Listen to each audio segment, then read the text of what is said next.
fa anisany nitondra ny mavesatra tao anatin'ny fandalovany reny rivodoza farany teo ireny ny commune Sabotsy Namena tsy nijery fotsiny izany ary ny fikambanana Avitraina izay ao amin'ity commune ity Atrandry nitondra ny voatsirambiny tanany ho an'ireo trabona araka izany ny fikambanana entina analana fahasahiranana azy ireo.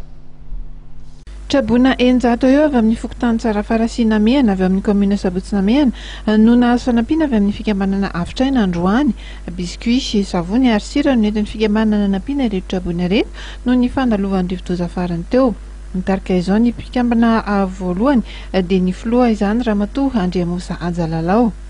Nataony fikambanana Avitraina androany moa dia tafiditra ao anatin'ny fankalazana ny valo mars anatin'ny volana mars 2015 ray manontolo dia natsara fikambanana hoe tokony mandray anjara zany amin'ny fanampiana ireo traboina izay misy amin'ny toerana Lakoreta Sabotsy Namena dia indray ny tsara fara dia sikana anankiray eto Namena dia fanampiana ireo traboina izay tapaka namana havana matsakaiza dia sady fikambanana izay koa natondra ny rarina moa dia hoe indray mandesa-kerinandro fikambanana no anao izao hetsika izao fa na eo ary ny hoe fiainan'ny traboina dia mbola betsaka ihany dia zaza mandeha dia tena hoe nijarotra eto amin'ny toerana izany.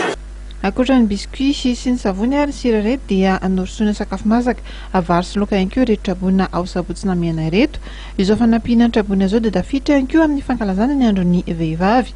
Ny fikambanana Avitraina dia ivondronan'ireo andriambavilanitra mandray andraikitra ao Sabotsy Namena toy ny filoha izay vadiny ben'ny tanàna ihany na koa Ramatoa Ravao izay mpanotra malaza tsy izoviana amin'ny maro intsony amin'ny faritra iny.